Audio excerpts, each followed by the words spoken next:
Hey guys, it's Mike Pappas with Is Star. my hair okay? Your hair looks great, Joey. How about my face? I mean, you didn't get to make up before I'm this, gonna but be hours younger. it's good for the listeners because you guys are just listening on your iPhones. Hey guys, it's Mike Pappas with Star Wars. Joey's got me flustered.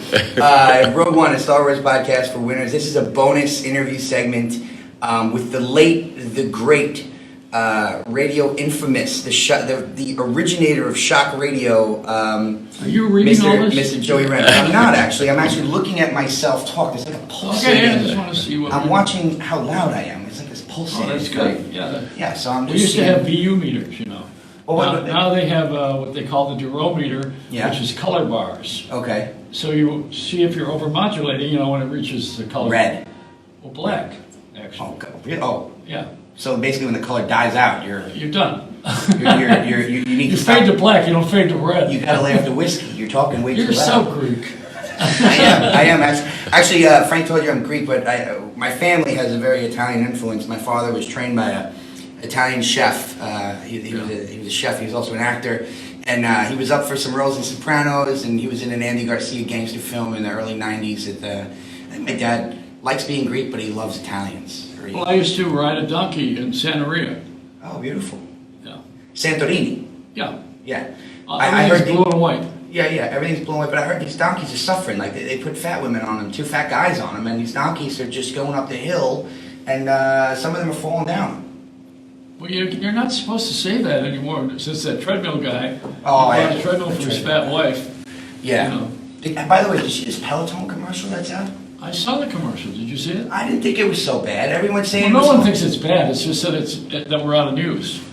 Yeah, I guess, but she's, the nice lady's on her bike getting in shape, and she's showing the world she's getting in shape. I don't think there's anything wrong with that. No, not at all. There's nothing wrong with that at all, except it's an insult to her because she wants to think of herself as being in good shape, but just staying healthy, not losing weight. So women are vain. Men are getting there. I think it's always been that way. Yeah.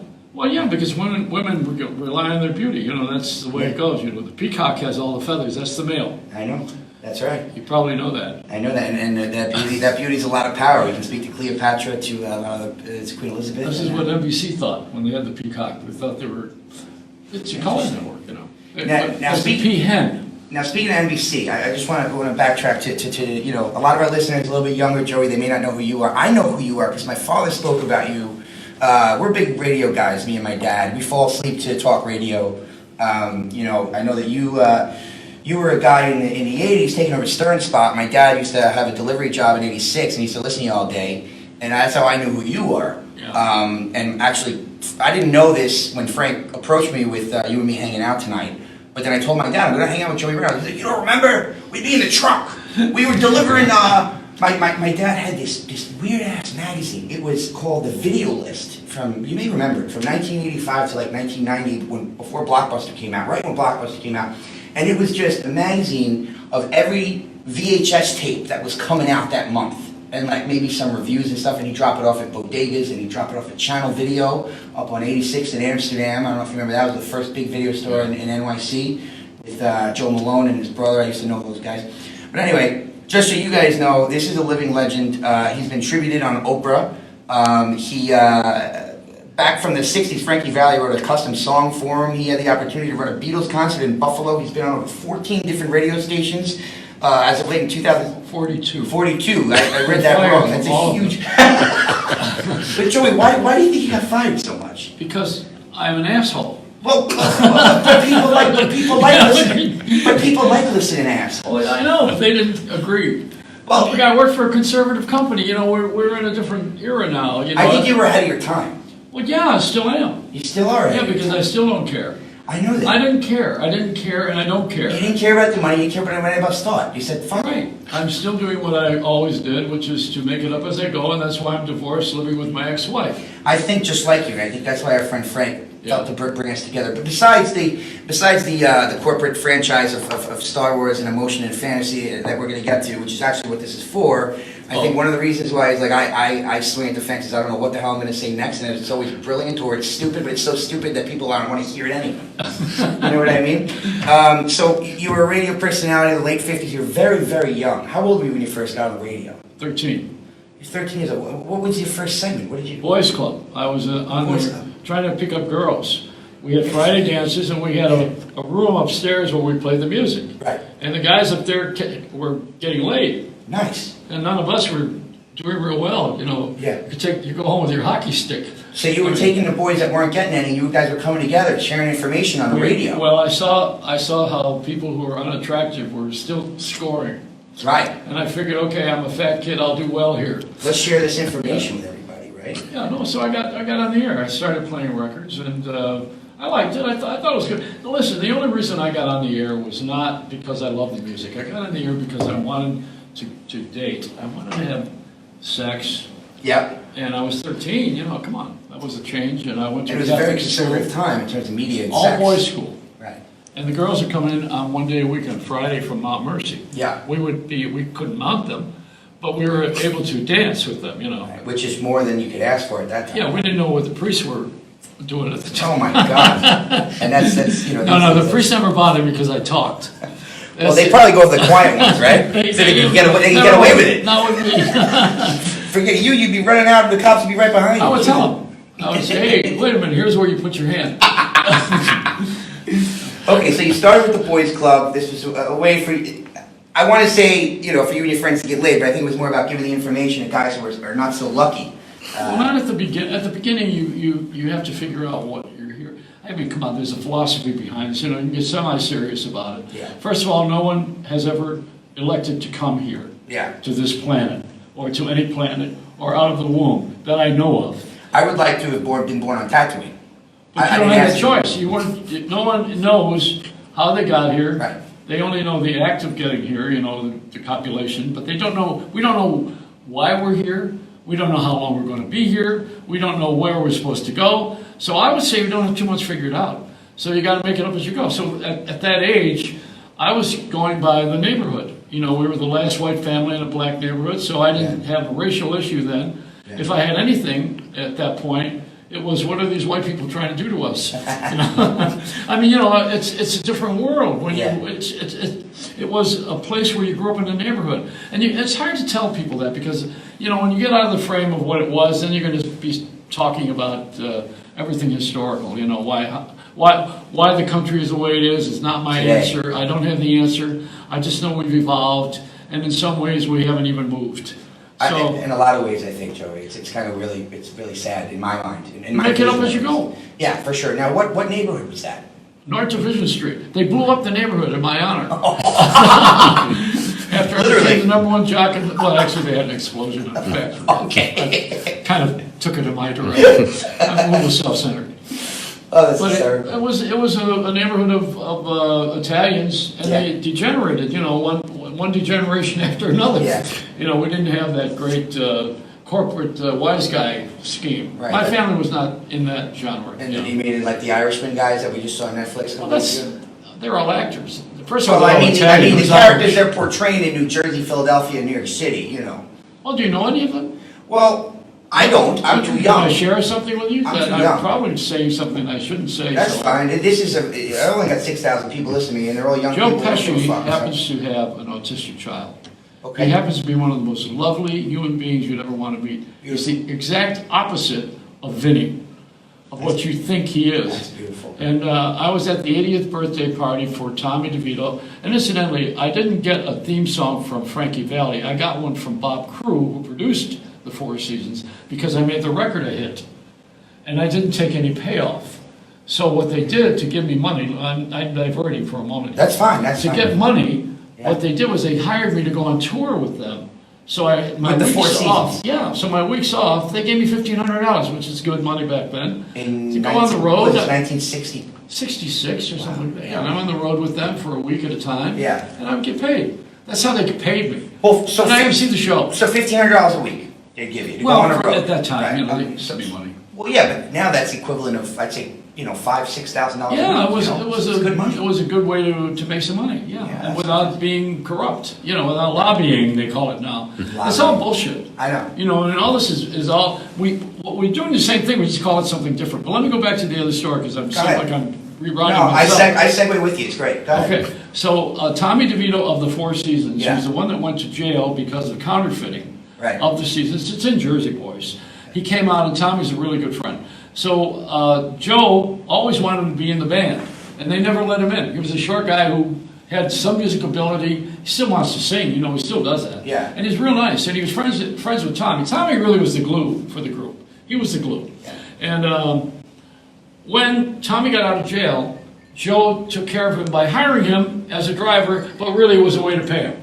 So the same thing. You find a way to give somebody money by giving them something to do so you keep your dignity, but actually in reality you're getting a bonus from somebody. Right. So Joe, at the 80th birthday party, I realized what kind of person he was in real life, because I didn't know him before that.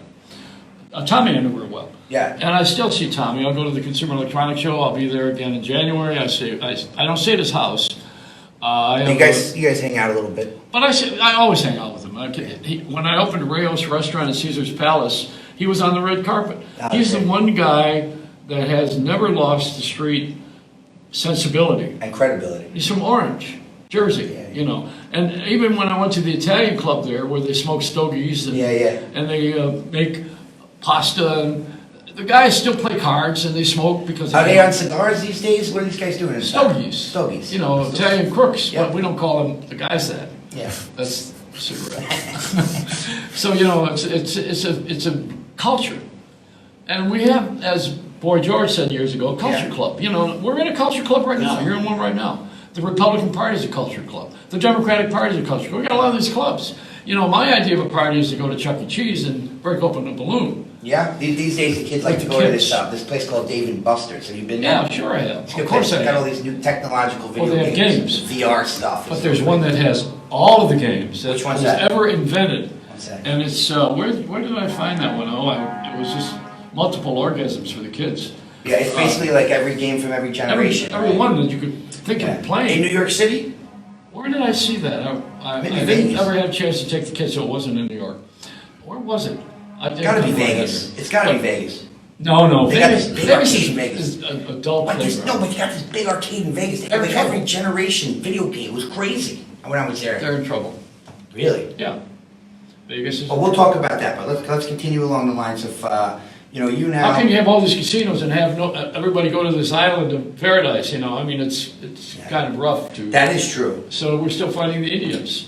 I have to agree with you. We all got here with the Pilgrims. I said on Thanksgiving, we came to Plymouth Rock. The Pilgrims came here. Yeah. So we got the Plymouth Rock, and the Indians got the Hard Rock. The Indians got the Hard Rock. Yeah. They're over there in the franchise. Well, as Malcolm X said, Plymouth Rock. Guitar-shaped hotel in Fort Lauderdale. That's right. I've been to that Hard Rock in Fort Lauderdale. It's actually very nice. New one in October. Oh, it's coming out. It's guitar-shaped. Well, they renovate. Oh, the actual building is a guitar. 40 stories. Wow, that's unbelievable, don't you think? And the top where the stem is cut off. And it's just an elevator. I think that's an elevator to the penthouse. Yeah, but I wondered what it was at first, and I realized it was the agent's 15% when he built the building. Yeah. Just a joke. So bad one. I would love to hang out with you all night, and I want you to tell me a million stories. Hopefully, we can do this again. But my listeners love Star Wars. Okay. And why do you like Star Wars? Why do we like Star Wars? Because when we were kids, we were fantasized by what we saw on a screen. We never saw anything like it. There was no such thing as special effects before Star Wars. That's not before true. George Lucas. Well, there was. I mean, I've seen. I saw King Kong. I've seen King Kong. I've seen. Jason and the Argonauts. I've seen Clash of the Titans. I saw a lot of it. You see fire and you saw rain, but you didn't see what? What did you not see? What did I? You tell me. George Pal Puppetoons. Well, he had the puppets on screen that make them look real, right? Well, they were animatronics. The first, before Disney or around the same time as Disney did it with what? With Song of the South. The Song of the South, he did it. That's I'm correct. Knock your head clean off. That's correct. And that was Uncle Remus. Yes. Everybody's got to have a laughing place. Everybody has a laughing place. That's actually very good. I remember that. And that was that Song of the South, which was banned by Bill Cosby. Oh, because it's racist.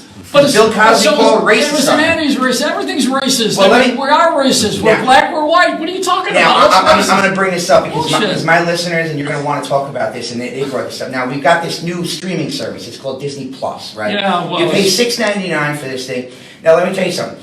Now, when you go to Disney Plus and you click on the Disney films, you pull up Dumbo, and it'll say, this feature film was produced during a time, I don't remember what it says exactly, but it's like, please excuse us for being racist in 1960. Like, it doesn't say that, but basically now there's warnings now on these old films that are telling people, if you're going to watch this, you may be offended now. And that's on, like, 20 different pieces of content from 1950 to 1975. I haven't forgiven Tom Hanks for Polar Express. I know. I don't want to see Mr. Rogers because of that. It's a horrible film. I hated him in that film. So not everything everybody does is wonderful. Right. Like you and me. Right. But everything we do is not wonderful. I know. But you don't have editing of your life. No, you don't. And you don't have makeup. In the Irishman, it cost $160 million. That was ILM, Industrial. George Why were they able to Lucas's, get that kind of Disney's money? ILM. Why did they get that kind of money? Because he could make Joe Pesci look young. That's priceless. No, because they were able to make the deal with a company that has a cash flow from subscription. Because Netflix. Right. They have money but every Netflix month. would pay that money because everyone wanted to see De Niro, Pesci, and Pacino that young. That's not why. They paid the money because they could use that cash. You got to do something with it. They have. What if they don't do nothing with $7. it? Then they got to pay taxes. What Yeah. happens? Well, you got to give it away. Or what are you talking about? Let's say they didn't spend 160 on The Irishman. Then what do They you would have think? bought 4 other films that have a sequel. Because that's the new way of watching television. I know. That's so you don't have a series. Because Well, you create loyalty. You cannot create loyalty with one film. This is loyalty That's right what here. Disney did. I'm on episode 9 in 15 days. This But is George loyalty. Lucas is not. He's not, because he sold it because he needed to pass it on. Because it's not worthy of 9 episodes. It's just not. So you're not a fan. I'm You're a fan. You're an old I fan. helped make it. What are you talking about? I know you're a fan, but you're not a fan of the new stuff. I want to hear you talk It's about. not about the new stuff. It's about what it represents. It's a religion. Yeah. This is a religion. Religion is wherever you are. Religion is wherever you are, and a lot of people may not. I understand you. A lot of the listeners may not understand you right now, but I understand what you're saying. Well, I'm Christian also, but that's my birth religion. Right. And you're born into something I didn't choose. I was born into a Catholic family. That's we're Christian. So what did I sit here and I say one day, hey God, send me down as a Christian? I never met God. Well, you didn't either. And the same thing. You said we're born on this planet, and we didn't ask for it. Same thing. I was born into Greek Orthodox. I didn't ask for it. You were born into Catholicism. You didn't ask for it. We're here now. I'm still going along with what my family tells me we are. Well, the Greek Orthodox, we're on religion for a minute, is a okay. Byzantine rite of the religion. It's still under the Vatican rules. So we're still the same. They have the Patriarch and the Pope. So we're the same. Well, because St. Paul. Yes. Paul taught the Greeks. Yes. And that's where he had success to get the money to give to Peter, which is Peter to Paul. That's where it came from. But it was Paul to Peter. Because he was from Ephesus, and he got the money out of the people in where? In Rome. No, the Vatican. Peter was in Rome. Peter was going broke. They were putting fish on their door to hide from the soldiers who wanted to kill him. All right, we got to take a break. Go ahead. We're going to take a break. Oh, We're going to take a break right now. Rogue One, we're still here with Joey Reynolds. The great Joey Reynolds, as I like to say. I don't like the late, but I like the great. I'm not getting I'm it. on his page. There's nothing. I'm refreshing. We're live. Okay. Can I turn it off? Yep. So we can just wrap up. This is very unprofessional. I'm not going to do No, this. we can go. I'm not doing this again. We can go. You're not a pro. I actually am, but I'm working out of my office. No, tonight. I don't. I'm sorry about that. Well, I'm starting out. I don't think you're sorry. I'm a little bit older than when you started out. About 25 years older than when you first started out. But I'm 38. You started at 13. So Is that right? I did my math right. I think so. But I was born into it. I mean, You were. Yeah. I mean, I already knew it. I always knew what I was going to do. Yeah. Get the hell out of the old neighborhood. That's what I was going to do. That was the whole goal, right? That was it. But we're back to the George Pal Puppetop. Yes. So Wait, what are we doing here? What are we doing? We're part two. Tell people what we're doing. Part 2, what do you got to tell them for? This is an interesting visit with 2 people who had just met and like each other and are soulmates without having any preparation and no writers and fuck the format. We're just having a good time, and we hate the fucking format. So we're Let's just do what we're doing. What do you care about what editing for? I mean, we you took need a a sequel? break. We're There's okay. not going to be a sequel. There's no sequel. This We're is never going to it. see each other again. This is raw and unedited of 2 soulmates in the dark that are going to go their separate ways and wind up on different planets in 100 years. So. Except tomorrow I'm going to that Greek wedding and I'm going to dance with him. He wants to dance with my wife, which I will let him. But I will let him. And he dances with me too. I've got to use you to get to her. I agree. That's very smart. Sounds like a gay bar. All right, talk to me about the animatronic. I mean, I'm fascinated. Wait, let's go back to the genesis of this technology, which is what you indicated in our prior conversation, that the breakthrough in this technology came from George. And it didn't. Disney. No. I mean, with due respect, he enhanced many things. And Dolby did not invent that kind of sound either. There's a guy named Mike DeRoe who had the same, he also won an Oscar. Speak year. What year? What? For what? Which one? For what? Mike DeRoe? Yeah. The year let's see. I got to take a guess. It's in the 70s, 1970s. Okay. It's when I met Steve Wozniak and Steve Jobs. They came down because I was working at 20th Century Fox. How'd you get that job? I want to say. My friend was a senior VP, and I was out of house. He asked me to come to work for them. But you're top 40, man. You're top 40 in the country on a radio. I wasn't doing radio for years. What was the... I stopped after the Beatles got famous because they were bigger than the Jocks. Okay. And I was in it for my ego. I wasn't in it to make record stars. What do I care? So did you move out to California? Eventually I did. I always liked marketing. Yeah. Marketing to me is making things happen. Right. Disc jockeying is sitting there and satisfying your own ego? taste in music. Oh. Which I have that, and I have a good ear for it, and I like it. And I like letting the audience in. But I was mostly my journey has been television to radio to television. I started in the Boys Club, and then I went into TV.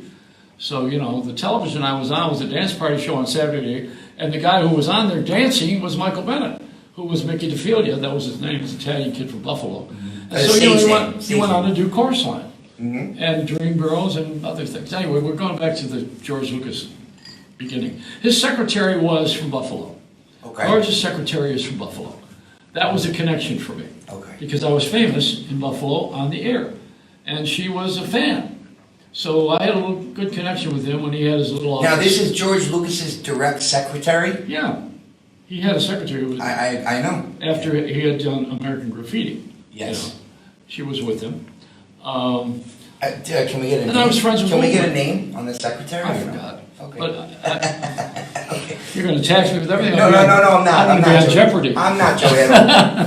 Go ahead. And so then I went to, Wolfman and I were friends. Wolfman Jr. Mm-hmm. He's in American Graffiti. Yep. He was a wonderful friend who encouraged me to be on the air again in a different forum.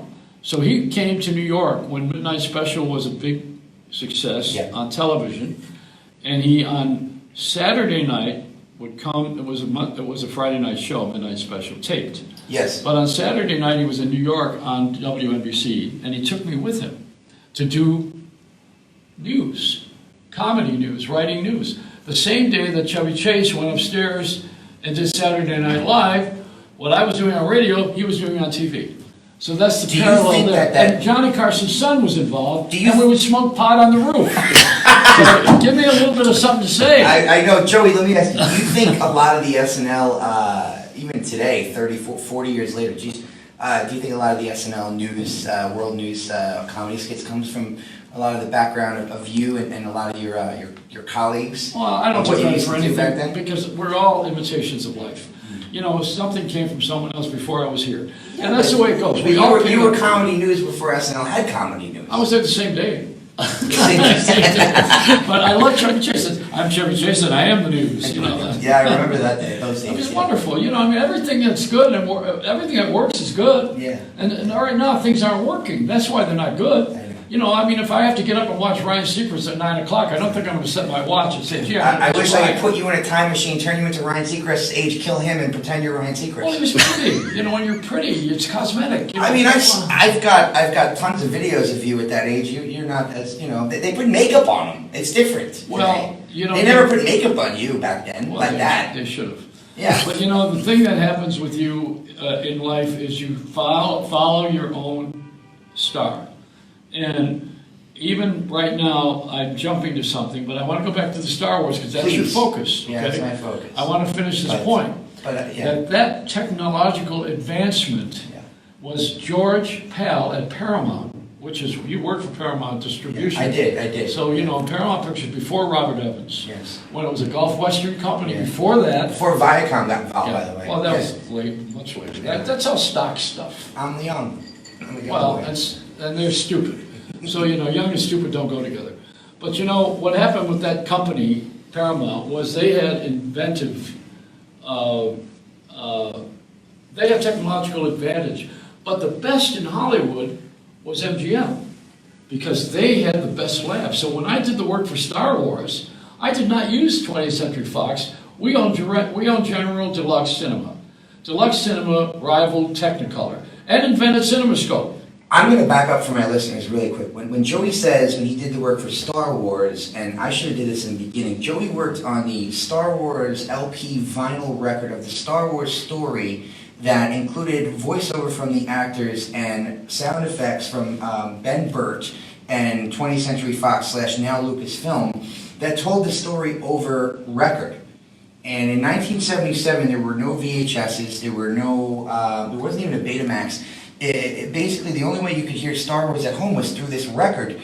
And Joey was a main factor in producing this wonderful record that actually made top of the charts for 4 years in a row from 1977 to 1981 before the movie was actually released on VHS. So now, Joey, continue. I apologize. I was creative director of 20th Century Fox. That's all right. The mic fell on that. Yeah. You know, they didn't know what to do with me. How good he is. They didn't know where to use me. Yeah. Because I was at large. Right. Forget I was outside, and then they took me in and gave me a department. Yeah. So I mean, it was a strange move. Plus, you know, you had a lot of in-house politics always in corporations. Right. I called it corporate caca.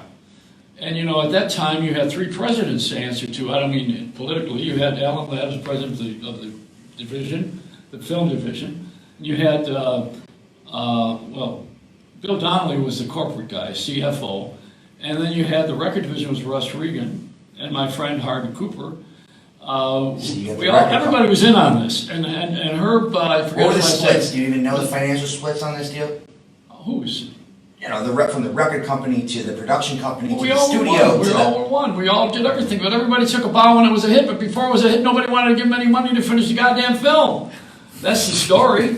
Wow. I mean, you know, what are people telling? What did you mean everybody by that? takes a bow. You know, oh, I did this, I did that. You did nothing. What did you mean by that? Could dig into that a little bit. About what part? Well, no one knew it was going to be a hit, you said. How would anyone know that? They had unknown actors in a strange story. Well, Harrison was in American Graffiti. He did good there. What? He was becoming a heartthrob. He wasn't a heartthrob. Well, he was becoming. He was a young, good-looking guy. Nobody knew who he was. They didn't know his acting skills. So was Tom Hanks at one time. Well, let me ask you a question. How long after the film came out at the Chinese theater and across the country to this album dropping? What was that? Oh, that was later. But let's go back before the film came out. All right, let's do that. Screened it at the studio when nobody liked it. Talk to me about that. Except So why did they like it? Because it wasn't appealing to the corporate mind. It didn't have all of the panache. It had too many variables, and he wanted to finish it, and they didn't want to give him the extra money, and they did. Because he added the laser sounds, John Williams music, he added all the things that make it pop. Was there a chance he wasn't going to get that money? Was there a day that he wasn't going to get that money? Yeah, well, when he came and asked for $40 million in a studio that went broke on films, let's put the background in order here if you want to know. First of all, they almost went to the toilet with Cleopatra when Elizabeth Taylor had an affair with Richard Burton. 73, 72. Earlier. She was in overseas. Yeah. Cost $100 million, and she had pneumonia. She didn't show up on the set. She's having a love affair. Eddie, her husband, was going crazy with her. Eddie Fisher, Richard Burton's hitting on her. It was crazy. So they're losing all this money. You know, money, time is money. And they almost lost the studio because that was their big tap dance. Yeah. The next thing that was the big tap dance, they had a couple of these clunkers. One was Cleopatra. The other then was, as I recall, I forgot the sequence, but it was Hello Dolly with Walter Matthau and Barbra Streisand. That was not a big hit, a big film. It was a very expensive project. But the one that was really expensive, and you probably know of it, and it had effects, was Tora Tora Tora. Oh, yes. Which we call Bora Bora Bora Bora Bora, man. Because it was 3 hours of without Al Pacino. I tried. 3 hours without Al Pacino. So the thing that we have here is the beginning of a change, which was actually came from. Now here's the punchline. This is what you would like to hear. This did not come from George Lucas. It did not come from Steven Spielberg. There were students of whom? Francis Ford Coppola. Right. Yeah. What did he have? He had a studio called what?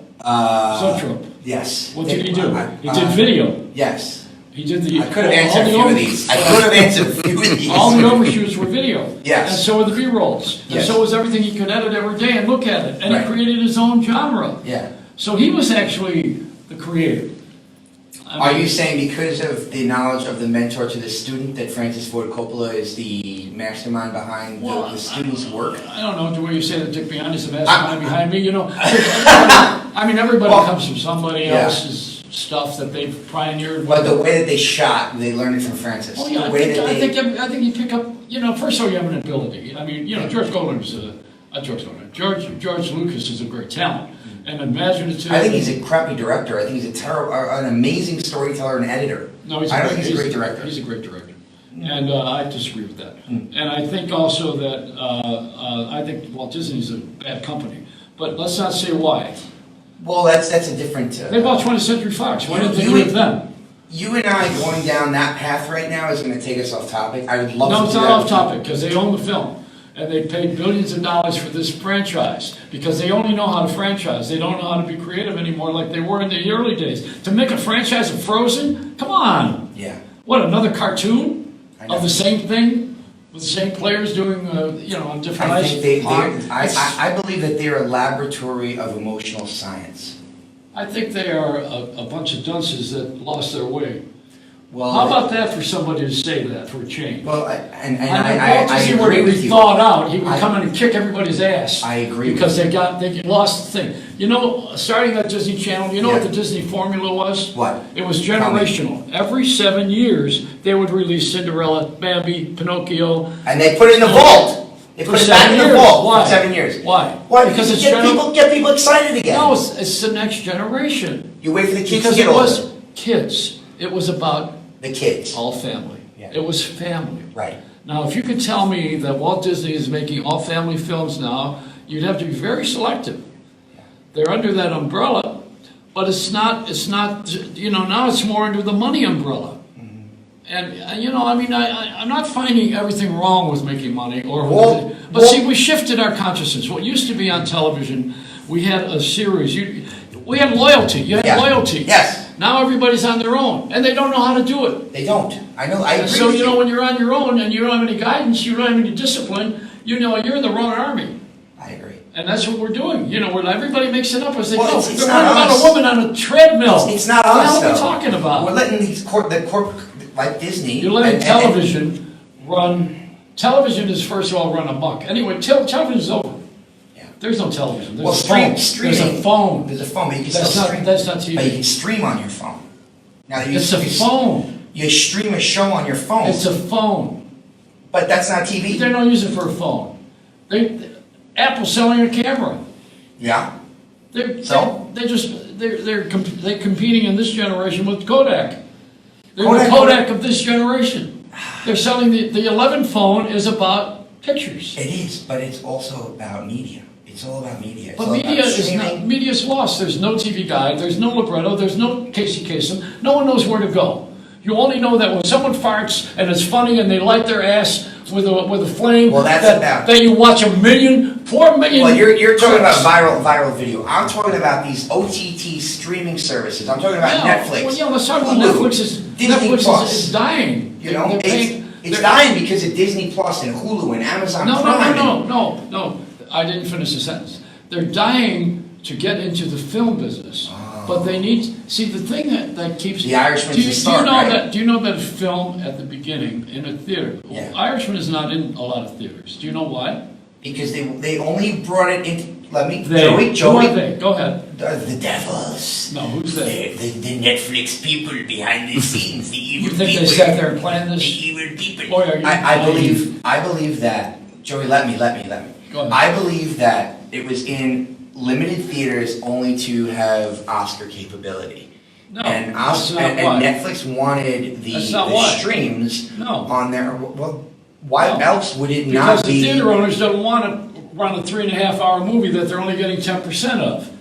And after 3 weeks, Well, this is with a interesting feature now. film, after 3 weeks, you get 60% of the game. But this is film would not going to bring- last after wait a minute. Go It's ahead. not going to last after 3 weeks because it's going to be on television. Well, it's on So Netflix. It's not on television. It's on the air. And it's free It's to on people. It's on the internet. It's free. You Well, don't they're have to paying go- $12.99 a month for Are Netflix. you understanding this at I all? do, I do. That you have two industries here? One is the film business that is changing. Yes. And the other one is the television business that's morphing. Yes. Because what they're doing now is they shoot a film and they make, what, a sequel. Yes. Now, what do they do on Netflix? They make a series. Why? Michael Douglas is in the Kaminsky method. Yes. With Alan Alda, beautifully done, very Done. real, very Fantastic. terrific series. But the Fantastic. Crown is terrific. My mother calls me every night when she cries and she watch watches an episode. I She watch calls all- me, I watch Did all. you see The Crown yet, Mike? Yeah, it's great. So what's the point? The point is that they are not. There's no commercials, which is what you do for a living, and they have also a subscription base, which means they have a cash flow every month, no matter what. You get your money from the vid. You just get your money. They get their money, or you don't or need you don't watch. advertising. You don't need any Because advertising. the phone company doesn't need advertising. AT&T doesn't need advertising. That's why they're able to buy everything. Well, that's why that's- they bought DirecTV. It's a semi-monopoly. It's remonopolizing. I did a record years ago called Ma Bell, You Got Me by the Calls, which is what they did back then. They owned everything. But do you know what happened then? They had a wire into everybody's house called a phone. And they did not need to have a cable company install another wire. Well, they did. It's a Because coaxial. the government wouldn't let them have the wire. 1983, the coaxial came in. But they were across the Atlantic, and they had Sputnik, which was, they rivaled it. Yeah. They had the first satellite. But let's go back to the technology of Star Wars again. Let's go back to that. I love segueing with you. Let's not I forget feel like we're headed to Vegas and we're on 66. There was a movie. I feel. Can I just metaphor with me? Can I metaphor with you? Yeah, you do anything you want. I feel like it's me and Joey, and we're in Fort Worth, Texas, and we're on 66, and we're headed to Vegas. And Joey's like, "Let's stop at the dinosaur museum. I got to tell you about a story. I've been there, 40 years ago." And then we get to Arizona, and he's like, "Come on, we got to go to the canyon. I got to tell you why this is full of shit." And I love this. And I want to stay. I don't have time. What's the advantage Let's do of this. being old and healthy? Let's talk about. What's the advantage of it? What? Of being old and healthy? Tell me. I don't sit there and... You're awake too. Well, yeah, because I'm As not... Jim Carrey says, he's sober. He had an epiphany. He had an awakening. He says he's awake. I don't know what that means. You can probably teach me that. He says he's awake. It means that you're considering other people instead of yourself for a change. That's an awakening. There's a lot of awakenings. That's one of them. Yeah. You give it back to keep it. But the thing is that happens here with my point on the technology is that technology was in a film called Damnation Alley on 20th Century Fox. Now this is Before Lucas, 70s or Lucas, late before 60s. Star Wars. I need a time here. Late 60s. Doesn't matter. I don't need a year. 77, so it was 76. Okay, it was around there. But it was before Star March Wars. or May, what is the It difference? was before Star Wars. Well, of course. Okay. What do you think? This came out of the... It's for the listeners, not for mother's us. womb? I get it. We sort of. I want to be clear. That's all. Doesn't matter, but what are you doing? You're going to write a history book? The fact of the matter is, you there's know a lot what? that... You are a history book that's not written. But So there's I a don't lot want to hear that it. it's not going to be told because we don't tell everybody everything. I have an audience that can tell it. They don't know half of what's going on. They have no idea. Guys, you hear that? The pool in the Love Boat is only 5 inches The plane tall. boss. It's a medium. That's Treasure Island. That's Treasure Island. Okay. It's Fantasy. imagination. It's a medium of So tell me imagination. about the technology that. I was starting to. You just cut me off. I'm sorry. The Damnation Alley was the first 20th Century Fox of those films to use both live action and to use animation again. And when they did that, the film was a bigger bomb than Tora Tora. Horrible. Now, at the same time, the other film that came out, which was using this electronics and making it look like it was, real people. There was another film that came out. I got to think of it. It wasn't 20th Century Fox. Oh, Walt Disney. It was called Tron. Tron. First one, not the second one. That bombed. Yeah, bombed. That was the same thing as Star Wars. Star Wars. Yeah. Same kind of thing, but the storyline wasn't there. Right. See, George created And all the material, the assets. Well, he created an interest in cosmic. It matched, in my opinion, it matched. It didn't defeat anybody's religious beliefs. Yeah. But it gave us the science that we now enjoy, and we're headed for like 2001, which was a great film with Stanley Cooper. Right. So that was adventuresome, and when George Lucas wrote the story of this, the Star Wars trilogy. It was a trilogy, I think, at the beginning. Yeah. But before that, he had a film over when he was at USC. It was at THX 1388. And the robots that were coming down the hall. It was THX 1388. Yeah, something like that. I forgot. Whatever. It was. I think that was it. But anyway, he was on the verge of it, and then he went for money and got more money and got to do this. But the studio didn't want to give him money. And to go back to the story that we were talking about, on Wednesday there was a showing of the product, and on Wednesday the executives weren't thrilled with the film. But on Saturday, the kids are invited with the studio employees to come to screenings, and that's when the house went crazy. And I believe that was the turning point. Plus, we had a theater on Sunset called the Tiffany. We owned a few theaters. Now, let me give you a little history of that, just so you know where this fits in. 20th Century Fox stopped making movies as a way of life. Now, is it because of I'm sorry, I don't mean because they weren't making money. Yeah. So Dennis Stanfill was the chairman of the board, and he bought properties, bought television stations, Aspen ski resorts, marine land. He had a very healthy TV division, which we developed, including MASH, Love Boat, Aaron Spelling. Eventually, years later, 90210, you know the history. This is way before Murdoch, and it was in between with Marvin Davis, who's an oil tycoon who bought the studio when it was public. He bought it and made it private. I've heard the name. And then Murdoch bought it from Marvin Davis. That's the story of Star Wars.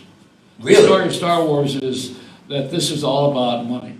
And nobody was making any money except with Barry White on the record label. He was healthy. And he said to me one day, he says, about Dennis Stanfill, I was taking him over to the Shirley Temple room for lunch to look for a place we're going to shoot an album cover. And he said to me, "You tell that son of a bitch that I want elephant money." Who's he talking about? Dennis Stanfill, chairman of the board. Yeah. So I want $6 million, or I'm not going to do another album.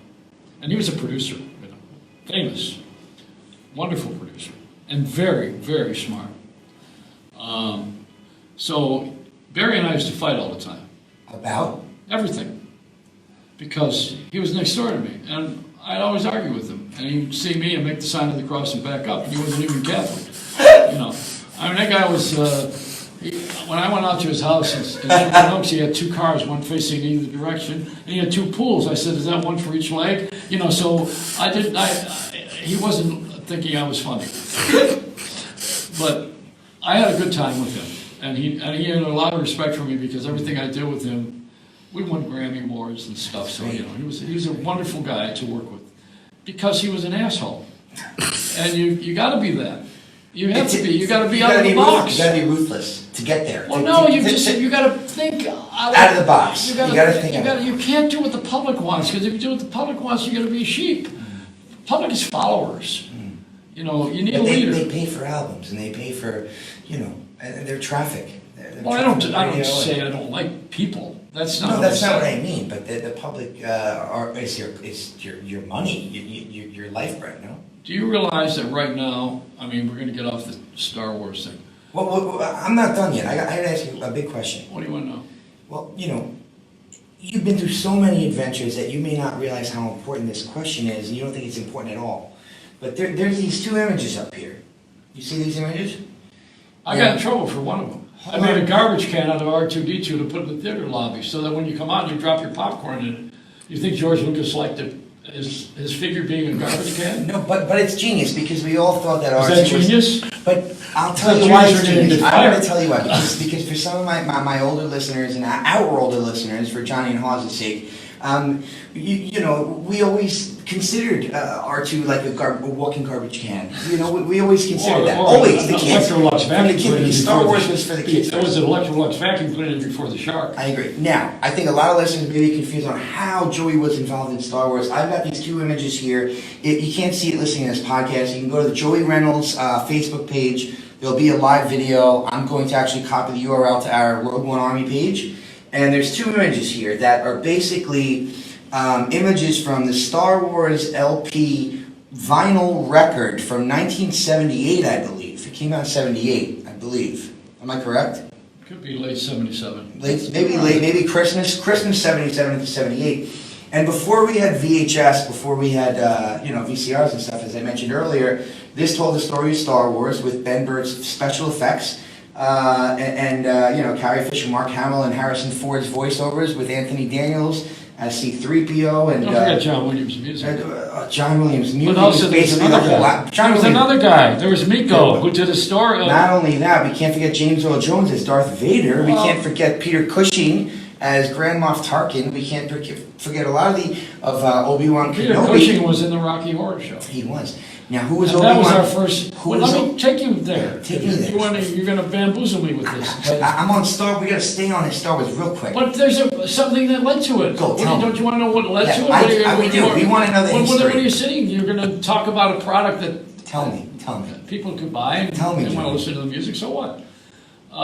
This thing came about with George. There was a guy named Lou Reisner. And he was an American who lived in England because he married a British girl, and he had a castle, and he was very wealthy, very successful. Gave us the Adam project. What's his name? Alan Parsons. And he did a movie of documentary film for 20th Century Fox. Took it and released it with music by the Bee Gees, the Beatles, Alan Parsons. It was called All This in World War II, and it was Hitler doing the goose step. Oh my goodness! And all the footage of all the music done, and the thing. Was Lou Reisner. Lou was very bright, and he was a wonderful guy, and he was responsible for putting in our theater on Sunset Boulevard the Rocky Horror Picture Show, because nobody was making money. We had a theater that was dead, and we had no film business. So, you had to have that before you got this. Was everybody just doing cocaine in the clubs? Where were they? No, it wasn't cocaine. It was What were they doing? They're drag queens. What do you think? They want to go and see themselves in costume. People are imitators of life. You know that. Yeah. But that's what that was. It was an event on Sunset Strip, which was at a theater where you could throw popcorn at the screen. Yeah, if you had popcorn, sure. Or tomatoes at midnight. Or and then the thing hand, took off, and nobody knew it, and it started being a cult following. Cult, good word. Yes. So when you get that following and you get that bite, that's what happened with Star Wars. Mm-hmm. It had a cult following, but much younger people and more family. Mm-hmm. And it was approved by the parents to watch that. See, that was different than Rocky Horror Show, where parents didn't want to see you. No. They weren't necessarily. There was a sexual innuendo with that. They didn't want the kids involved. All about that. So Lou was really. I look at Lou as being the impetus for the studio's participation. That's my own understanding now. Yeah. And I think we're music driven in this society. Even now we play the 60s music on commercials. Why? I mean, we're in a rap, hip hop culture, yet we play that music. It makes you feel happy. But you don't know the music. Do you know the Rascals? My father educated me on that. Yeah, but a lot of people my age don't. An 18-year-old doesn't know about that. Right? But it still makes him feel happy if he hears it. Maybe. We're not in a melody time with music right now. I don't think that we're in that period. No, I think we're in some type of egotistical sound that makes you feel powerful. I think we're in a weird flux of music right now. I like the message time. I liked when we were doing the civil rights message time. I liked Amen, the Impressions, and I like a lot of that music. Yeah. But and Joe Baez, and I come from the Woodstock thing. Yeah. But that's my background. Everybody, you begin where you are. It's not just your background; it's a culture of our history that a lot of people, even young people, do appreciate. There's a lot more young people going back now to retro, going back now to older music, and trying to find where their soul should be. Because today there's so many options. It's not just about what's cool today anymore, because we've come so far. Smart is cool. And, you know, we're dumbed down. It's unfortunate. Yeah. And so, you know, in a smart culture, you don't have dumb management. And that's what we have. The management of this country is dumb. Well, he should be on reality TV. Not He shouldn't be leading the the president. management. Yeah. You know, we have Yoda, the baby Yoda now. We got the baby. What? Do you have a problem with Baby Yoda? Yeah, I do. Baby Why? Yoda. You know who Baby Yoda's father and mother are? We don't know yet. Donald Trump and Pelosi. Why? Why do you say that? Because they're the parents of this little creation. Why do you think that? Because that's the artificial intelligence that we're living with. We're living with artificial intelligence. You And think it's that created from that people who are- our government created Baby Yoda? Yeah, because I think the arrogance is in the air. And I don't believe that arrogance is achievement. I think arrogance is complaining. And, you know, if you complain to the management, go tell God. If you're religious, you know, you believe in God, go tell him. Yeah. What are you telling me for? Yeah. You know, I don't need to hear it. I'm not going to change the world. I'm only going to do what. Yeah, and You speak back your to mind. this. Speak your mind. Well, I do. I also speak my soul. I know you do. And I don't think that George Lucas So do I. was creating something that he thought was about money. I think he was a From the very heart. fine, Art very from the fine filmmaker. Yeah. And you know, and he learned well, and he really progressed, and he took it and he ran with it, and he got inventive. And you know, even Walt Disney's Imagineering. It's Imagineering. That's what I had in radio. I caught the imagination of the public. You know why? Because I didn't give a shit. You know, I mean, essentially, you can't, but not like Trump, who's irreverent. See, you have to have the Don't you component. think you're a little like Trump in the sense Yes, I'm outspoken. that you don't give a fuck if you get fired. You're gonna still speak your mind. Well, but You're I gonna still but tell what Joey wants to say. I would say that, but I have a recovery in me. You know, I think he's untreated, and I think he's never going to have his father's approval. You think and I'm not he looking for needs that. yoga and some spiritual No, I think he awakening? needs to have his father's approval, and he'll get his own therapy. I'm not his therapist. I think the guy's Maybe you should be. He's got a lot of problems, and you know, mental. Yeah. They're mental problems. I've had them. Yeah. I mean, I can relate to some of them. He never smoked and did drugs, but I wish he had. Yeah, maybe he'd be better off. I don't know. Even if he had a phase. Maybe if he had a phase. You know he's never had a drink in his life? No, well, I don't agree with that. That's what he said. That's not true. Joey, let's segue again, because That's we're okay. both all over the place. Tell me about these pictures here. Why are these pictures up here? All right, there was a guy named George, a Greek kid. Greek, hello. George Kanopoulos. He was from Australia. He was the genius behind this work. Okay. And- Now, these are the covers of the album, the back of the vinyl, the front of the Yeah, vinyl? but he was the guy who really did, he was a man. You have to know that at that time in history, album covers were artwork. Yeah. And the album covers, it was not only the Beatles. It was like a comic book of music. You'd take your vinyl, you'd look at the cover, you'd spend a lot of time with it.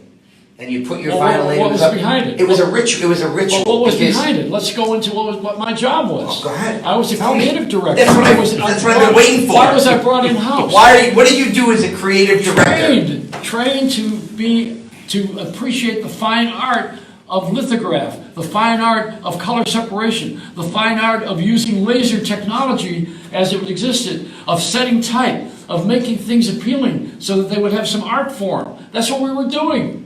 And so at that point in time, that was not it. It wasn't because of that. That's just stock lettering. What it was, I mean, on a wonderful story and picture, and we made it shine. But that wasn't it. It was George. He sat there and he used what do you call it? I just forgot.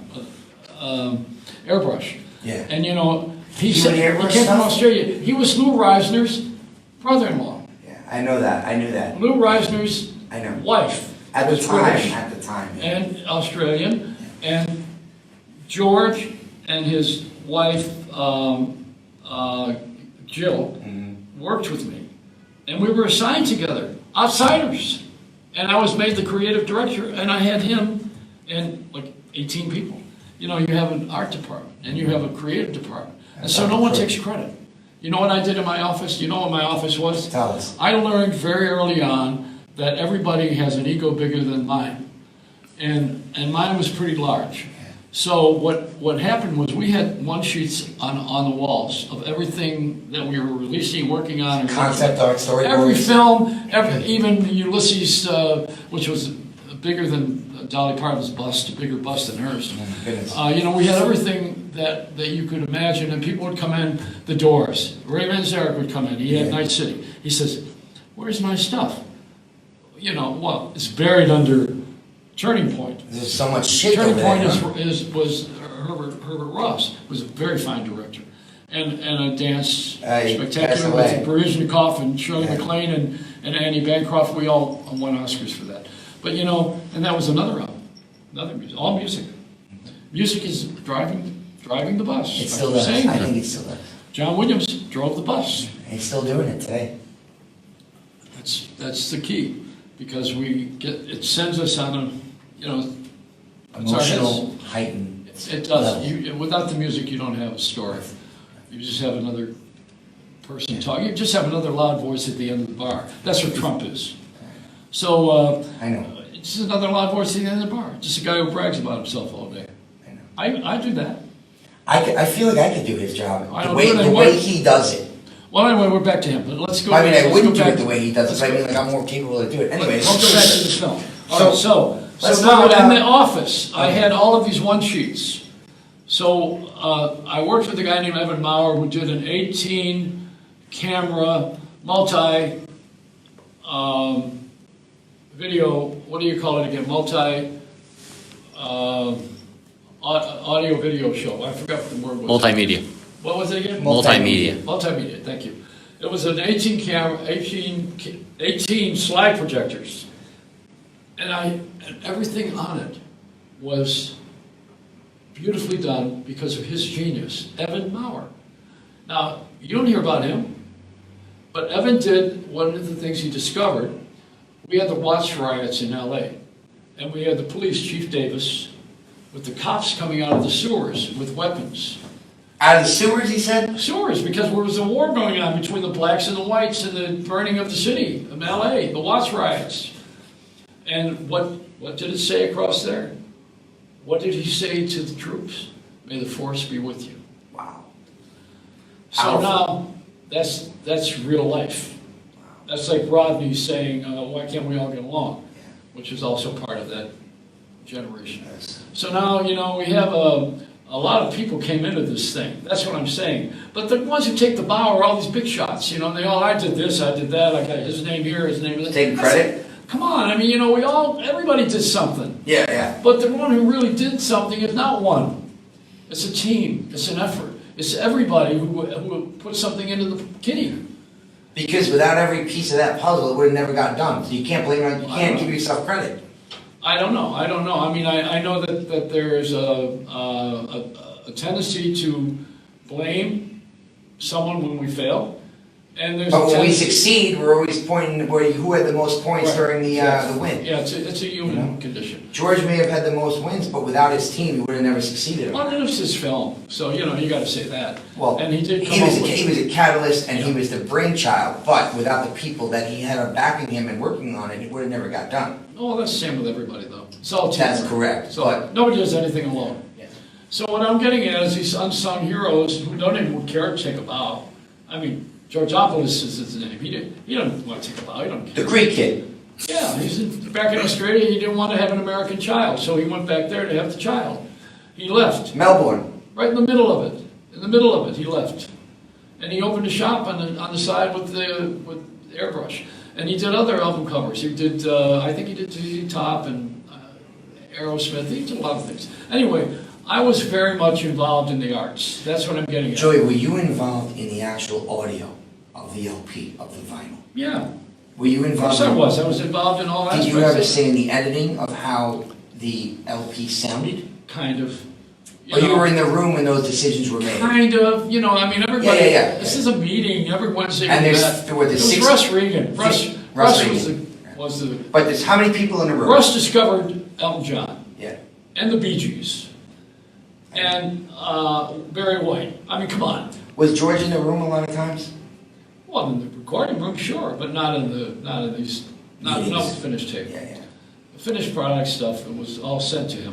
Did they ever it went too fast. See, he got 10% of the profits out of the first film, And then the second one, when the strike's back, he got 90%. Well, he made the deal. He got 90% and they got 10. I'm trying to give you some numbers. I know the numbers. Well, I know them better than you do. I know you do.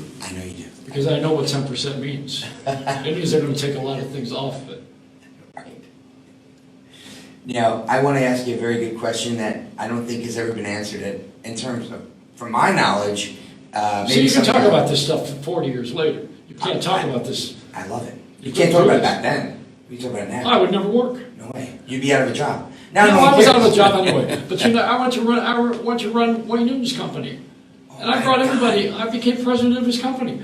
I've never had a problem with that. I don't have a problem with people. I have a problem with management because they're greedy son of a bitches. And if they get over this money thing, we wouldn't have a mayor that bought his way in a third term, Democrat or Republican. You know, Mike Bloomberg is a spoiler and an asshole. I mean, what are we doing? We're trying not to get politics, but you know, it's really hard. Even when we're just talking about a Star Wars record, you know why? We can't avoid because politics. We've made this it far. the thing. We have made it the thing. We got rid of music on radio and we turned it into a bitch box. Even freaking TV that doesn't exist, as you say, in movies is still political these days. Well, the Let me ask you a reason question. why TV is separated now is because they have lost their way. And so has radio. They forgot about personalities. They got rid of David Letterman, of Regis, of Oprah. They got rid of everybody who had a personality on television. And we wind up with Ryan Seacrest and those three dodos at night that don't have the talent to get out of a flea bag. I mean, come on, what are we doing? You got those guys that don't know what the hell they're talking about. They do Trump jokes all night. Who was going to sit there and do Trump jokes? They're going to sit here and write Trump jokes? Come on. Oh. It's not intelligent. I apologize. I'm Now, very my sorry. favorite, now I'll tell you where I'm coming from, all right? I'm coming from George Carlinville. Now, let me tell you what George Carlin says that strikes my soul. Okay? I mean, he says a lot of things, and he was just absolutely gifted. Guys, I deeply apologize. No, let me tell you what he said. George Carlin says, you know, you could walk up and down the street in New York with a pad and a pencil and mark down everybody who is stupid, and you will fill that pad very quickly with names of people who are stupid. And if they're not stupid, they're fucking crazy. So that's the George Carlin. God rest his soul. And I know his brother, Patrick, who lives in Woodstock. And he still smokes weed. Yeah, but you know, if you live up there, you got a nice view of the stars. I do nothing else, but. Well, yeah. But it's a wonderful world, you know, that we live in, and yet it's not truthful. Because, you know, we're more interested in image than we are content. But we say content is king, but it's a lie. Content is not king. Image is king. Because image is what we make you think it is. Content is what really is. What really is what you're hearing now. But the image is not right that. now to me, this is king. But the image wasn't that. The image was, oh, you know, we dust off our armor and we go into battle and we present this great picture. Yeah. Hollywood was built on that. Yeah, I know. That's why they call it Tinseltown.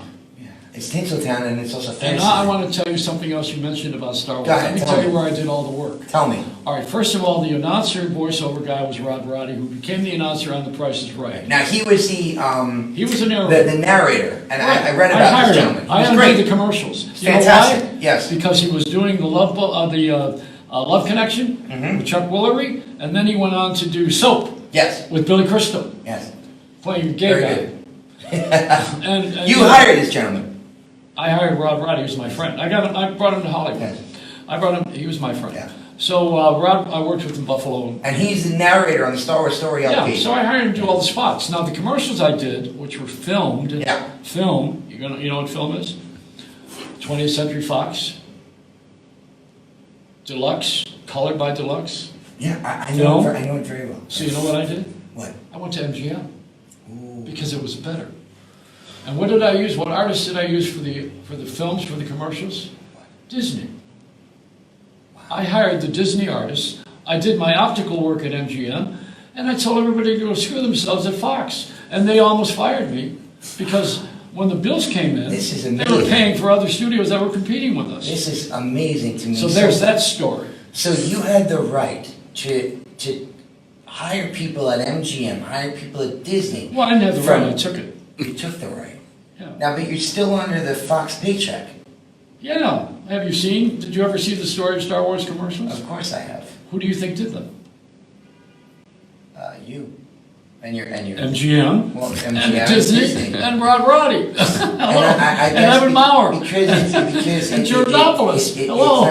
It's not studio connected. No, because none of us took a bow. We don't give a shit about a bow. We're trying to make a life for our families. I think it's amazing that you're taking a 20th Century Fox paycheck. You're hiring another studio, and you're hiring Disney to take care of this project. Yeah, and they were always wanting to get rid of me. Like everybody else in your career. Bill Donnelly said, come on, and Bill Donnelly was the most unpopular guy in history. Right. He used to have wine parties on Friday at the end of the day. Nobody would go because he was boring.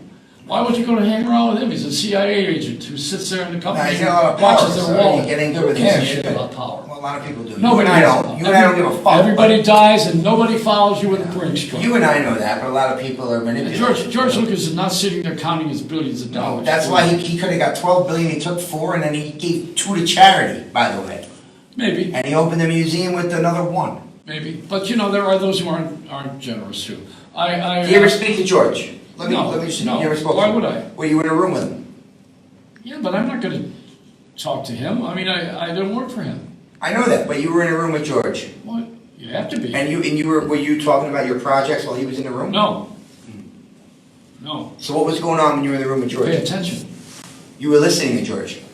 Yeah, you have to listen to what people say. Do you remember anything impactful he said that affected you? No, I didn't have a transcript. It's not. Well, no. Is there anything that he said? Not a transcript. Is there anything he said that kind of He stuck wanted more with money you? to finish the film. That's always all about financials, huh? Yes. You were on that type of bracket with him. It was more about like I was listening. the business. And all the people are there. Everybody who was in the corporate Wednesday group. Would he bring Jill with him? Would he bring his wife with him into the room? No, not to my knowledge, Your Honor. Your Honor, I'm not doing that. I'm not doing that. No, I mean, I didn't have that kind of a relationship. You got to understand that the knowledge that you have is a lot of stuff that's never been said. My relationship is with my team. Yeah. And with the Greek that went to Melbourne and your buddy there. And Evan Maurer. And Evan. And Roddy. And I have my own people. Yeah. Because I can rely on them. And Robert Fleischer, who's the #1 watercolor artist in the world, and he did my cheesecake cover, which I put out. Yeah. I sold him at. That whole cover was me with a spacesuit, which is now the cover of what? You tell me. Well, it's Lifestyle. Who's the what's his name? The country artist. I don't listen to country. I don't know. Maybe some of you guys do, but I don't. What's his name again? Garth Edwards? Garth Brooks. Garth Brooks, the #1 country singer in the world. Right, and the cover is him in a spacesuit, which I have from Robert Fleischer, who put me in Times Square up in a spacesuit. Is that where Garth got it from? No, I don't know where he got anything from. It was done 30 years ago. How the hell do I know where everybody gets anything from? You don't take credit for anything. It's not about taking credit. It's not about power. It's not about money. It's an illusion. I know. What it's really about is your own soul. To thine own self be true. Where do we go from here? I don't know. Hollywood, the studio, or another planet? Well, what would you take? Let's say it this way for the sake of the conversation. The most sexiest man alive is John Legend, according to Legend. Yeah. According to the magazine, what is it, People? Whatever. They make him the #1. He's the #1 artist. He's the sexiest man alive. My wife and I danced at our wedding to one of his songs. Okay. We love him. So now, and I would not dance to his songs, but he plays the piano. Yeah. But I could tell you a lot of stuff. I like him, but he's not the sexiest man alive. I mean, I didn't say he was. Well, they did, and they put him on the cover, and he says when they ask him, "Are you the sexiest man alive?" and he says, "Probably no." not. And he said, "Well, why did they call you that?" He says, "Well, I'm kind." So I said, "Well, if kindness is this, then Mother Teresa must be the sexiest woman alive." What are we doing? Kindness and sexiness are two totally different opposite ends of the spectrum. They could be the same depending on the personality. But there's an ality to person. There's an ality. And the ality is what you developed in your gift. The person is already here. The ality is a gift. Yes. And the gift is something that you have to give away to keep it. Very different than the way we are teaching people today to be self-centered. No one ever, in 42 jobs that I got fired from, no one ever said, I'm sorry or I was wrong. Never heard that, ever, from anybody in corporate. I finally got one the other day. What's that? Tell us. I'm sorry. From? My doctor who told me I had anemia. Damn it. Did you really get fired from all 42? Well, or did you walk away from one? Or you could have saved one? You know, when you're on the road, you kind of like finagle it, but what happened, you know? It's a career. Yeah, I know. I don't know anymore. Joey, tell us, what are you doing now? The thing that's important is I'm here right now. What are you doing now, Joey? What are you doing? I'm sitting here talking to you. I know that. Where can my listeners hear you now, besides social media? Where can we listen? Come over the house. We'll come over the house. You know, I mean. So 2016 was your last on the air. It was the late Joey Reynolds. KABC and WABC. KABC. You know that KABC as of today got rid of all the live talent? Really? As of today? As of today. And they've sold the stations. You know, Jim Willis went broke. iHeart is a horrible company that owns WOR that ought to just sign off. They can't hit the national anthem fast enough. Yeah. You know, I was there for 15 years and nobody ever asked me to come back there. And I was on there, and I can bear a resentment here. You know, I was best of friends with Les Paul. Best of friends. I read that. He was like my father. I read it. And I loved Les. And no one ever, when he died even, never asked me anything to come there, even at his death, to say anything on the air with any one of those monkeys that was doing a show there. Joan Rivers, I worked with her. No one ever called me. No one ever called me, and Sid Bernstein, who brought the Beatles, best of friends, Soupy Sales, best of friends. They never asked me to come and talk on those stations. Why? Why? Because I'm outspoken. Because I say what I think. Because they're jealous. What do I know? I don't know what goes on in someone's head. You're the original shock radio. You're before. They say that. I don't know how shocking I was. You are. You know, I mean, I'm shocking now. You're the original. I don't know. You're George Lucas for shock radio. I love George Lucas as directing it, and I want to correct that again. I think he's a good storyteller, editor. I don't think he's a great director. Well, that's my opinion. Ross Hunter, I mentioned his name briefly a while ago. I know Ross. I've heard about Ross. And you know, he had a moviola, which is not a form of payoff. Yeah. He had a machine in his garage where he did his own editing, and don't forget, he was a Baryshnikov, world famous ballet dancer, and the wonderful film and music and big stars and big treatment and he edited all of that in the garage. Isn't that amazing? Yeah, I mean, you know, there's so many things that, like George Lucas's mentor, and I hope he credits Francis. He does. He credits Francis a lot. I don't know if you've seen the later documentaries, but he mentions, you know, Francis and the early days of him and Stephen spending a lot of time together and talking about. Well, that's how he wanted to John Williams. Yeah. But you know, you got to have a relationship. You can't get a job on the internet with a resume. You get a job by meeting someone. It's all about humanism today. Eyes. It is education. It is culture. It is you know, your skill set. But it's also about looking each other in the eyes and saying, "Can I spend 10 hours, 12 hours, 15 hours a day with you?" And I feel like if you and I hooked up back then, we would have a good time. Well, everyone knows. I want to make a mention here before we wrap this up, if you want to. Yeah. Before I just wanted to. Any plugs you want to do? My idea of racism right now and how to solve the civil rights race issue as best we can, because it's never going to go away. You know, slavery's not going to go away. It's still not going away with Moses. I know. You know. How do we take a step forward? In Star Wars. Go to the Cantina bar scene, and you can see everybody who is so oddball having a drink and talking to each other. Interplanetary fellowship with people who have nothing in common. From different planets. From different planets, and you have a horn coming out of your nose. And the there's other guy's music got playing. an eye in his... And there's music playing, and there's jazz, and they're having drinks. And they don't know what they're drinking, but whatever it is, I'm sure it was... Blue milk and... I'm sure it was interesting, kryptonite. But you know, the guys are standing there, and that gives you the idea of how foolish we are. I know. Because the interplanetary order, the order of the planet is what... See, that's the magic of Star Wars, not the sequels. But the magic of it is that there's a deep-seated feeling of camaraderie, of fellowship, of getting together, of forming common unity in an uncommon setting with uncommon people. And fighting against this giant evil above us. But there was no evil. That's all. Oh, the empire. The empire. But it wasn't really evil. It was imagined. It was created. Evil keeps you straight. It keeps you from doing what? From being evil. Right. It keeps you away from it because it's dark. So the dark side is really out of the light. And when you're in the light, you got to realize that the dark is keeping you there. Is that balance? Would you consider that balance? I don't know. Ask God. Yeah. Well, George thinks. I got a few questions. George thinks it's balance. Well, he's got a lot of things. He looks at it as balance. I mean, this is a wonderful religious experience. Yeah. Religion is, God is everywhere anyway, in my belief.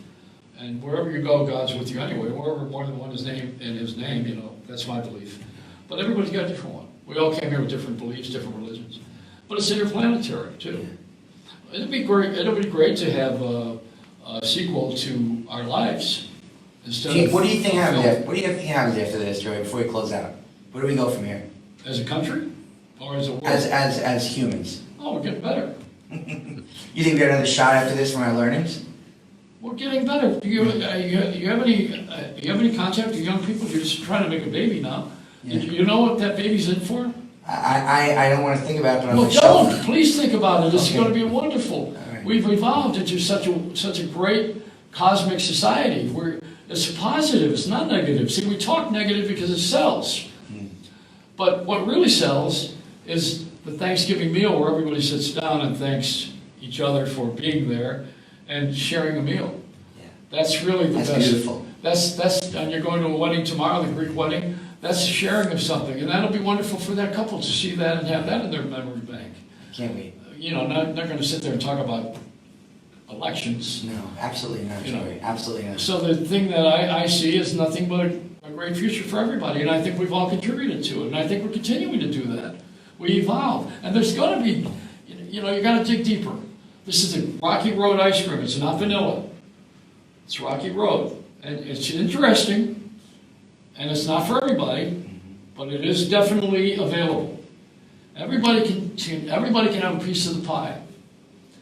We just don't know it. You just don't know it. We get in our own way. You know what? To thine own self be true, I said it earlier. That's Shakespeare. To thine own self be true, my father tells me that all the time. Well, it comes from a bard, master, if he did exist, and then we say he didn't, I mean, people will do anything to disqualify someone who says something that makes sense. Because it doesn't sell easily. What sells easily is this guy killed 15 people. Well, that's what makes us tune into live internet at work and what our parents text us about to make sure we're safe. And we shouldn't even have to check in that we're safe. It's kind of sad. Well, the separation is what's killing us. Yeah. So, that which brings us together with the cell phone puts us apart. It's a dichotomy. It puts you together, but it separates you. So you have to have discipline. Yeah. Where's the discipline coming from? Yourself. Self-discipline. Your mind is out to get you. It tells you to have another piece of pizza, and then it tells you you're too fat. It'll sell to the highest bidder. So if your mind is warped, what do you think is going to be with the rest of your body? You don't pay attention to this. So it's right here, the temptation, the discipline and the temptation is about all of it, the whole thing. I'm not going to do a movie about it. You should. But I'm strong about what I believe in for me. But I'm not strong about what I believe in for you, because I don't know you that well. And you just met me, and we had a wonderful evening. Good, thank you. And we're a little over time. Wow, we had a freaking great time. We had a fucking great time. I call him the great Joey Reynolds. This was fantastic, man. I'm so happy you came out. Now tell us, for my Star Wars friends who are now potential fans, where can they find you? Are you on Twitter? Are you active on Twitter? Are you on Facebook? Where can they find you? Go to The Late Joey Reynolds is the name that I came up with because of the hour I was on the air. It was late. The 2016 show. I'm dying. No. That's comes from SundayNightLive.com where you can still see those shows. And underneath but what you really want to go is to the Facebook page, and that's my official place that I really put everything that I... All your content's there, right? Your videos, and YouTube. The Joey Reynolds rap, which I do frequently. And the real life thing, I went to have my transmission done in Jersey today, and I did a little less than a minute film. But not because I want to be goofy and have everybody watch it and give me a million hits and tell me how stupid it was or anything. Of course not. Of course not. It's just. So it's facebook.com/the late Joey Reynolds. It's youtube.com/the late Joey Reynolds on both of those. Now, are you active on Twitter or no? Not well, really? the Joey Reynolds on YouTube is Joey Reynolds Rap. Joey Reynolds Rap, excuse me. Thank you, Joey, for clarifying that. It's the late Joey. I'm going to follow you on Facebook. I'm actually going to tag you in a Is it few the late things. Joey Reynolds Rap? Yeah. And we'd love for you to follow us on the Rogue One Army group page, which is our podcast, our Star Wars podcast. And even though you have a very eccentric state of thought, we'd love your opinions on a lot of these things. I'm going to bring you in on some conversations in the future, and I think that'll be good. Wait till you see what your kid's going to become with the personality you have and the beautiful wife you have. Wait till you see what that child's going to be like, the first one. Oh, boy. The first one's going to have all those gifts that you have, that you've encountered. So it's not Baby Yoda? No, Baby Yoda is manufactured for money. Baby Your Yoda baby is not about money. Not about money. It's about love. About love. Greek love. Well, Santorini love. It's all the same. Now, if I invite you to Santorini next year on a donkey, you're going to come, right? I'll take the bus. You take the bus. Joey, it's been beyond a pleasure, man. It's been beyond a pleasure. Again, this is Mike Pappas, Rogue One, a Star Wars podcast for Winners with Joey Reynolds, the late, the great, I like to say, Joey Reynolds. And Hawes, take us out. I'm done. Wow, we did an hour and a half.